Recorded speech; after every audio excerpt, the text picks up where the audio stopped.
I thought I was alone here. Let me teach you a step. Been watching over them for a while now.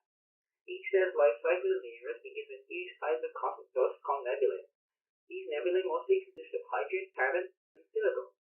Over time, small pockets of mass in this nebulae will begin to slowly accumulate together via gravity. It takes around 10 million years for these masses of space dust to condense together enough to make young stars, known as protostars.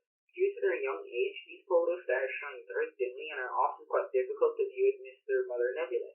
After more than around 500,000 years of being a protostar, the sheer heat, pressure, and mass of the young star has finally become great and dense enough to begin to fuse hydrogen and helium in its core. Once this occurs in a bright flash, this mass will become a main sequence star. Main sequence stars have a core temperature of approximately 15 million degrees.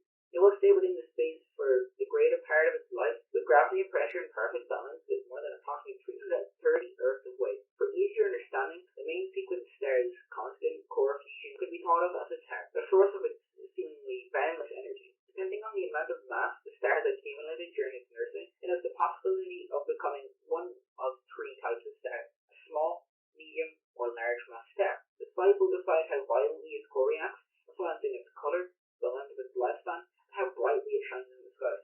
Most stars live for millions of years, others billions.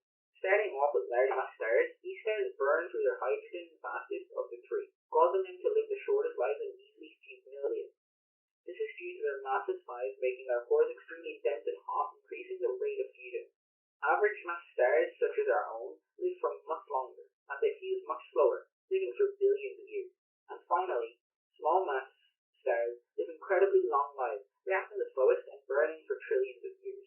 Once a star has burned through all its hydrogen fuel, its core contracts greatly, increasing in temperature, allowing the core to now fuse helium into carbon. However, because of this increase, outermost portions of the star greatly expand, becoming colder than before. In this stage, the star can expand up to 1,000 times the diameter of our sun. Once this occurs, the star has now become what is known as a red giant star. Red giant stars are named this way due to their dim red color. They are still highly visible in space thanks to their gigantic size. Once these red giants finally begin to reach the end of their lives, there are many paths they can take to do so. Once the red giant no longer is capable of reactions,